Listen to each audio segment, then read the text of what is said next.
The Basilica of Santa Maria Maggiore had never been so silent. The funeral had ended, the dignitaries had departed, and the final prayers had been whispered into the ancient stones. Pope Francis now rested, not among the grand tombs of the Vatican, but here, between the Capilla Paulina and the Capilla Sistina, beneath the tender gaze of the Virgin Mary he had loved so deeply. Outside, Rome buzzed with the aftermath of history. Journalists typing, pilgrims shopping, life moving on.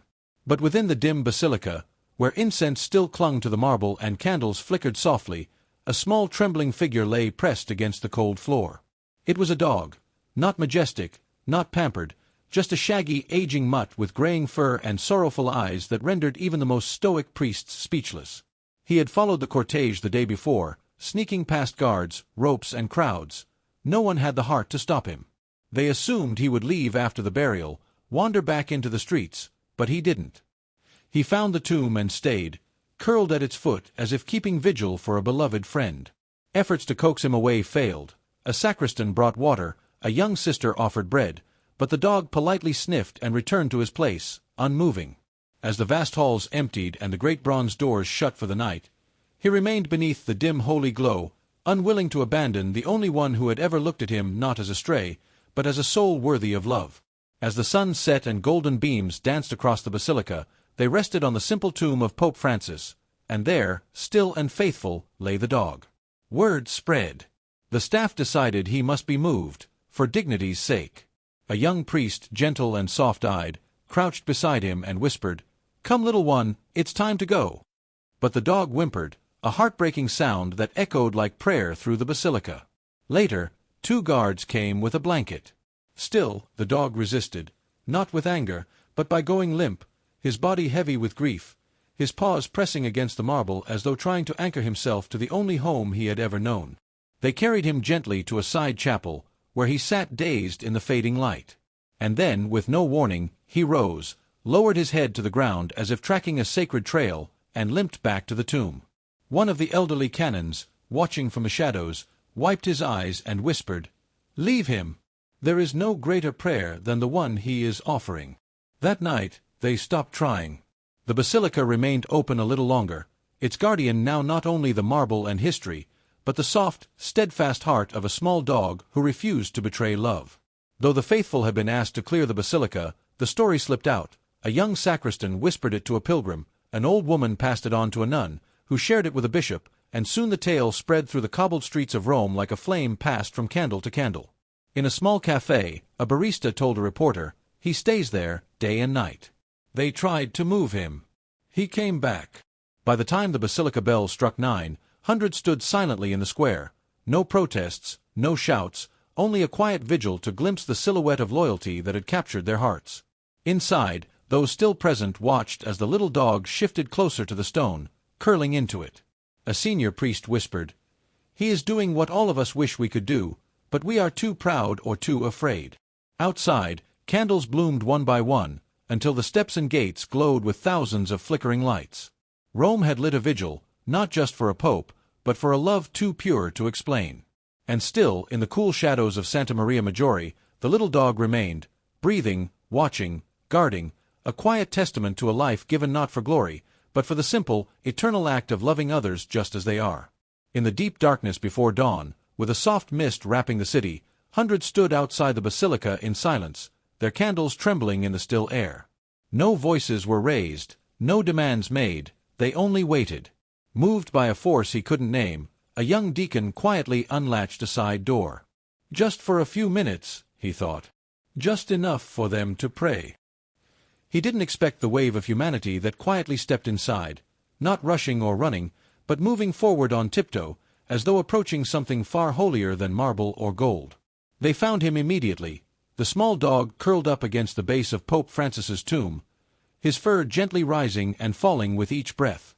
He didn't react to the footsteps or lift his head, but somehow everyone knew he felt them. The first to kneel was an elderly woman clutching a worn rosary.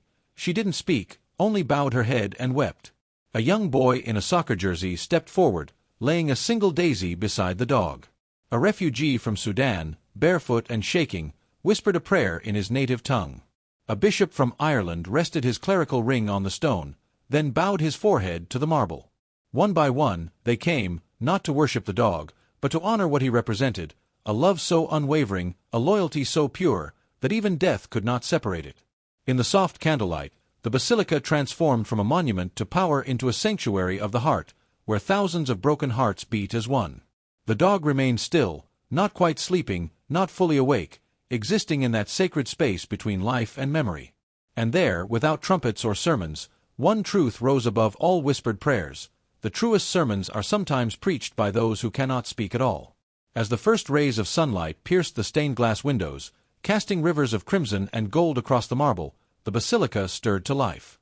Workers swept floors, priests donned vestments, and tour guides rehearsed their scripts. Rome, too, was waking, but something in the air had changed. A sacred ache lingered in the morning light, a hesitation in every soul crossing the threshold of Santa Maria Maggiore. Still curled at the tomb was the dog, a tiny, defiant miracle. Near the Capilla Sforza, cardinals in crimson robes whispered solemnly. "He cannot stay here forever," one said. "It is not proper," another agreed. But Cardinal Montini, old and wise, who had known Francis personally, replied, his voice trembling, "And what greater solemnity is there than a soul refusing to abandon love?" Silence followed, because deep down, beyond all layers of protocol, they knew he was right. The basilica's rector approached the guards quietly and gave a single nod. "Let him stay," he said, "as long as he needs." Outside, the crowds pressed closer to the iron gates, not with frenzy but with quiet prayers and tears. News of the dog had spread across the globe. "The dog who refuses to leave Pope Francis's side," the headlines read, "a symbol of undying love moves Rome to tears." Inside, under the soaring arches of the basilica, the little dog shifted in his sleep, perhaps dreaming of footsteps beside him, of gentle hands offering bread, of a voice that once called him amigo in the soft accent of Buenos Aires. Though frail and slowing with age, he remained, a small soldier in the greatest army of all, those who love without condition. At noon, the bells of Santa Maria Maggiore rang, not in triumph, but with slow, deliberate tolls that trembled through Rome. The city listened and wept. Not through official statements, but through whispers on cobblestone streets, everyone knew, there is a dog who will not leave Pope Francis's tomb. In cafés, in taxis, in bustling piazzas, the story passed from voice to voice. They tried to move him, he came back. They offered him food, he chose only to stay. He would not abandon the man who never abandoned others. Questions poured into the Vatican from around the world. What will happen to the dog? A council of clerics convened. Some argued for tradition, others cited sacred decorum. But Cardinal Montini stood, voice aged but resolute, and said, "When history remembers this funeral, they will not remember our robes. They will not remember our prayers. They will remember him. Because he taught us in his silence what we failed to teach in all our words." The decision was made. A simple plaque would be installed near the tomb, not grand, not ornate, just words etched into stone for the faithful friend who showed the world that love never ends. Beneath it, a small engraving, a dog curled in sleep beside a shepherd's staff. Inside, as workers quietly prepared the modest tribute, the dog remained unaware.